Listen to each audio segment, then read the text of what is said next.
Sebelumnya, Assalamualaikum warahmatullahi wabarakatuh. Di sini saya Umilatul Khairiyah, NIM 4011180118, kelas Ekonomi Syariah D.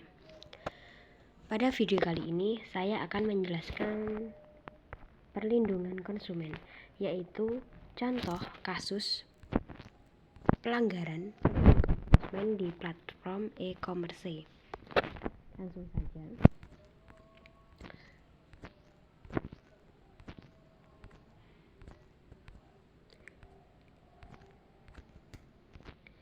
Berbagai kasus penipuan belanja online di platform e-commerce masih terus terjadi. Kementerian Perdagangan mencatat semester 1 2021 sebanyak 4.855 konsumen membuat pengaduan mengenai sektor niaga elektronik tersebut. Perdagangan yang berbasis teknologi canggih, e-commerce telah mereformasi perdagangan konvensional, di mana interaksi antara konsumen dan perusahaan yang sebelumnya dilakukan secara langsung menjadi interaksi yang tidak langsung. E-commerce telah merubah paradigma bisnis klasik dengan menumbuhkan model-model interaksi antara produsen dan konsumen di dunia virtual. Sistem perdagangan yang dipakai dalam e-commerce dirancang untuk menandatangani secara elektronik. Penandatanganan tersebut dirancang pada saat pembelian, pemeriksaan, dan pengiriman.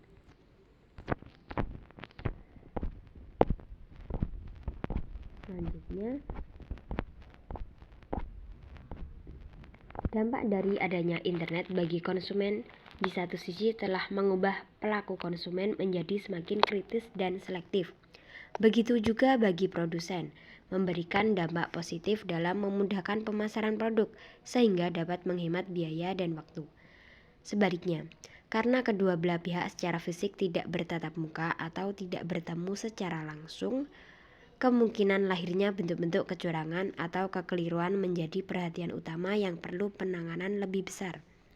Dampak negatif dengan adanya e-commerce itu sendiri cenderung merugikan konsumen, di antaranya dalam hal yang berkaitan dengan produk yang dipesan tidak sesuai dengan produk yang ditawarkan, dan hal-hal lain yang tidak sesuai dengan kesepakatan sebelumnya. Di sini ada contoh kasus, yaitu kejadian membeli Asus Zenfone 6 tetapi yang diterima 2 box spray. Kasus tersebut dialami oleh Rizky Kartadikarya. Rizky yang membeli Asus Zenfone 6 di situs Lazada menerima barang berupa 2 box spray. Untuk analisis kasus, yaitu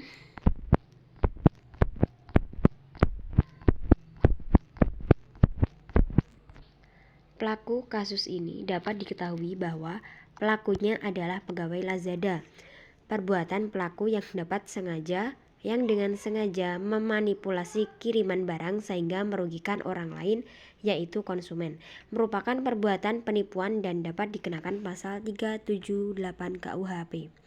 Perbuatan pelaku dalam kasus ini telah memenuhi unsur-unsur penipuan pada pasal 378 KUHP, yaitu pelaku dengan sengaja menukarkan barang yang seharusnya dikirim kepada pembeli dengan barang lain, dan barang yang harusnya dikirim ke pembeli dikirim ke alamat pelaku, mendapatkan keuntungan dari barang yang didapatkan dari penukaran barang yang harusnya dikirim ke pembeli. Perbuatan pelaku secara melawan hukum. Pelaku melakukan tipu muslihat dan kebohongan karena pelaku menukarkan isi paket dengan barang lain dan mengemasnya menyerupai barang yang seharusnya dikirim ke pembeli. Pelaku kemudian mengirim barang milik korban ke alamat pelaku, dikirim ke alamat pelaku. Perbuatan pelaku memenuhi unsur-unsur penipuan pada pasal 378 KUHP dan dapat dikenakan hukuman penjara selama 4 tahun. Untuk solusi kasus e-commerce, meskipun dari perusahaan besar tidak menjamin bahwa konsumen akan aman untuk melakukan transaksi, semua pasti ada konsekuensinya. Jika memang korban merasa tidak terima, kasus tersebut bisa saja diselesaikan dengan bantuan pihak berwajib atau dengan damai. Untuk menghindari kasus serupa, Saran saya, jangan mudah tergiur dengan harga ataupun barang yang murah ataupun tidak sesuai dengan spesifikasi.